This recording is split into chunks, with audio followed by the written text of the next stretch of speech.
Arya, no. Let go of that. Stop. I had to put on my jersey for today. I just had to. We're talking about coach athlete romances. I had to put on my Brewers jersey. Arya.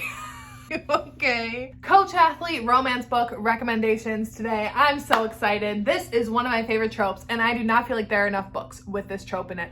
I only have 6 recommendations for you guys today. This is every single coach athlete book that I've read so far. If you have any more, please drop them below. I already know Culty by Mariana Zapata. I have not read that yet. I know that's coach athlete. I bought it I bought it like what, 2 years ago at a Target sale. Just haven't gotten around to reading it.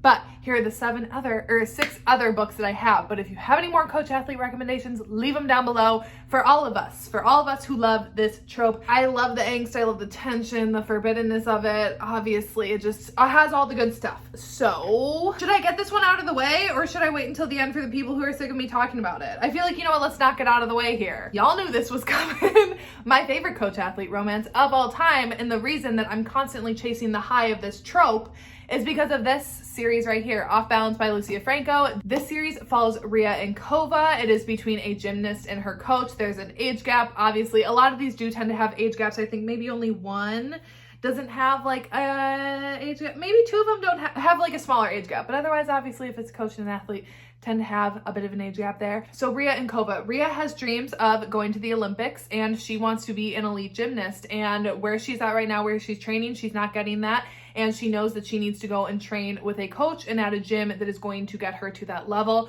So she asks her dad to send her away to Kova. He is a retired Olympic gymnast, and she has her eyes set on the Olympics, but when she shows up there, she gets a little sidetracked with her crush on her new coach. But Kova is such a dick. Kova is so mean in these early books in this series. There's so much drama. Obviously, it's a 5-book series following the same couple. So much drama, so many plot twists and cliffhangers, and why is the garbage here right now, folks? To wrap up this book really quick, and then we'll take a break. I absolutely love the series. I talk about it all the time. I find any excuse to talk about it. It's obviously very taboo. The age gap is large, so if that's not your thing, don't read it. But this truly, I think, is the ultimate coach athlete book. I have never found a single coach athlete book, or any book in general, that gives me the same feelings that I have when reading this book. Rhea and Kova are absolute soulmates, so if you love that.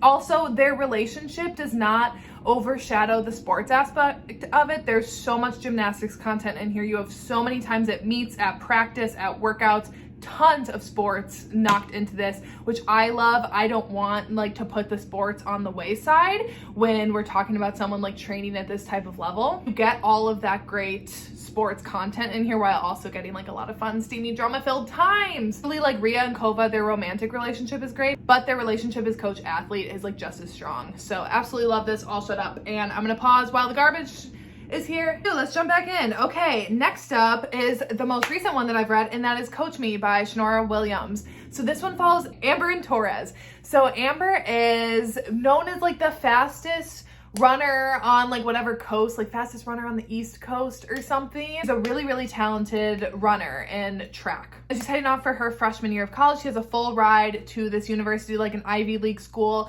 And when she arrives, she meets one of her new coaches, Coach Torres. And immediately she's like, oh, this dude is hot. And he knows it. Torres knows that he's hot, but he is grumpy, and he is mean. And he just he immediately sees her, and he sees the talent that Amber has, but he's not gonna let up on her because of that, not gonna take it easy because of that. And that's something that Amber really responds to and respects, because her dad used to coach her when she was younger, and her dad was very much the same way, very hard on her, always pushing her to be the best. So she really responds well to Torres's coaching. And another thing that her and Torres kind of bond over is the fact that she is the only Black girl on the entire team, and the school that she is at is a predominantly white university, and there's a couple of mean girls on the team who just make it known that she is not really wanted there. And even one of the coaches is a piece of crap too, and makes it known to her that she doesn't like her either. And Torres sees that and is no, you're not gonna let these people get to you. So they have that extra layer of bonding as well. I really enjoyed this one. I love Shanora Williams' writing. I liked the relationship between Torres and Amber a lot, and how it built up. My only thing with this one is that there was not much angst. For it being a forbidden romance, neither of them really cared that they were coach athlete and like really cared about the consequences of that. I just needed them to fight it a little bit more, but it doesn't take away from the story as a whole. Like my enjoyment of the story as a whole, like I still enjoyed it. It's just I wish that we would have had that little bit more of like, oh, we can't be together but we want to be together kind of deal. But anyways, I really enjoyed both of the characters. Like the characters carry the story. Amber and Torres are both great characters to follow, and you do get both their POVs, which is awesome. Next up, we have figure skating, pairs figure skating. So we have Thin Ice by Cassie Mint. This one is a novella, and this one follows Mila and Logan. And Mila is a pairs figure skater. Her coach, Coach McKay, Logan, she has just always kind of had like a bit of an attraction to him, but once again, he's a grump. It's like Grumpy Sunshine, really quick to get through on it. Like it's a novella, it's short, it's quick, it's to the point. Obviously there's not a lot of time to build up like the forbiddenness of their relationship, and also the fact that they're like both adults in the sport and everything. It kind of takes away, like it's not like in a college setting, it's not like a huge age gap between them where it's like, oh, that's really frowned upon. So you're not really getting like those aspects of the story, but you're still getting the coach athlete dynamic, and her pairs partner that's with her has always kind of been into her and she has never really wanted him. So obviously there is like that little bit of tension that is caused by the fact that her and Logan end up getting together. And yeah, it's just a hot, quick, steamy, fun time. So if you're looking for a quick one to get through, but still looking for that coach athlete dynamic, this is a great one to check out. Next up, one of my other most recent reads, and again, probably one of the most taboo ones on this list up there with Balance, because it does have a similar age gap to it, and that is Break for You by KB Rowe. So this one is between Payson and Ash, and it is a volleyball player and coach athlete. So Payson, I believe she's a senior in high school. She's like starting her senior year, and she has been on varsity every year. She's like a very, very talented volleyball player. When she shows up for practice after the summer has passed, her coach is nowhere to be found, and she has a new coach, Ash, who just so happens to be the volleyball player that she has loved and loved and loved and has been like her childhood crush that she's looked up to for years. As soon as she sees him, she's like, what am I gonna do? But you know, what are you gonna do? You're now forced to be in a situation together. And Payson has really been struggling over the summer. There was an incident that happened with her stepfather, and her mother and her stepfather basically, like, they are not caring for her. She's now being cared for by her elderly grandfather. She also has an ankle bracelet on because she was arrested and went to juvie for a little bit, and now she's out and she has this ankle monitor on, and she has to like be tracked for her whereabouts, check in with her parole officer and everything. So you have that extra dynamic, and you get into her whole backstory, what all happened with that. I don't want to say any of that, but there is like a lot of like heaviness to the story. Like it does deal with a lot of serious topics with Payson, with her mental health and how she chooses to deal with that. So definitely check triggers before going in. This is like a fun book. Like I really enjoyed this. However, kind of not as similar with Coach Me, because Coach Me, it's like a college athlete. This one, she's in high school, and they once again did not care that they were together, and people around them. And first of all, I should preface that this is not a standalone. In fact, it is a series, and it doesn't end on a cliffhanger, and this cliffhanger is kind of brutal. So I'm definitely going to be reading book 2 when it comes out. But here's the thing, not everyone knows about their relationship by the end of this book, but the people that do know don't care. They don't care that they're together. They don't care that they're coach athlete. You would think everyone in this town dated their athletes or dated their coaches and had huge age gaps, because no one seems to care, which I was kind of like, I want some more of that taboo. Like, fight it a little bit more, you two.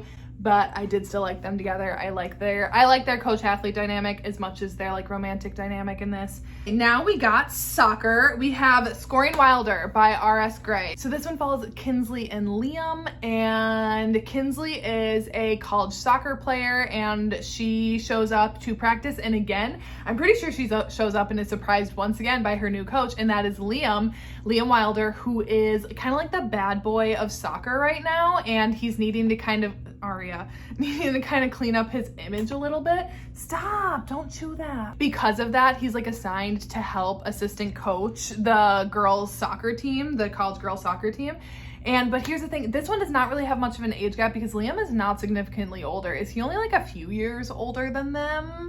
Like, he's still pretty young and everything, so there's not like that taboo level, but there is the fact that the coaches have been like, Liam, you do not sleep with any of your players. Like, don't cross that line, don't do it. And Liam, obviously, like, he's trying to get his career and like public image back on track. and he knows that he can't jeopardize that by sleeping with any of his athletes. However, when Kinsley shows up, that kind of all goes out the window. This one is a lot more lighthearted, a lot less taboo because of the circumstances. Obviously, it's still forbidden and there are consequences and things that come about that, but it was just like a fun, easy time. I remember this one being as heavy on the soccer element as much, like actually at practice and stuff. I could be wrong on that, but I just don't remember getting like a ton of soccer, which honestly I was fine with. I'm not a huge soccer fan, so honestly I didn't really care with this one. And lastly, one of my other favorites besides Off Balance and Coach Me on here is Waking Olivia by Elizabeth O'Rourke. So this one follows Olivia and Will, and Olivia is a cross-country runner in college, and she had a full ride to a D1 university. However, there were some issues, some behavior issues on her behalf that she ended up being kicked off of the team, kicked out of school. And because she does not have any money on her own, she again needs to be looking for a scholarship, and a D3 school offers her one. So obviously her talent is above that of the other athletes at the school, but she takes it because it's kind of her only option. It's the only team that really wants her there. And she shows up, and the main coach obviously greets her, but Will is not happy to have her there whatsoever. He does not want to deal with any of her issues, any of her behavior problems, and he lets her know about that as soon as she shows up. So they're immediately kind of at odds. So obviously you get into what issues Olivia has. She has a lot of problems too with practice because she night runs, like while she's sleeping. Instead of sleepwalking, she'll get up and sleep run. So she wears herself down, so then by the time that she gets to practice, she's like completely depleted of energy. And that obviously makes Will pretty mad when she shows up already tired. As he kind of uncovers what is going on with her, he really takes her under his wing and is just like a good friend to her. It's definitely friends to lovers and slow burn, even though he doesn't like her at the beginning. It's like dislike to friends to lovers, slow burn. Oh, it's so good. This is like also just like it touches your heart. I don't know. I like felt this story as I was reading it, you know, like some of the stuff that Olivia goes through, I like felt it in my bones. I really love this one. Just a trigger warning for this one. Towards the end of the book, I cannot remember where it is exactly. It is in a flashback scene or like one of her nightmare scenes. There is animal violence in this. I cannot remember the exact page, but it's towards the end of the book and it's in a flashback.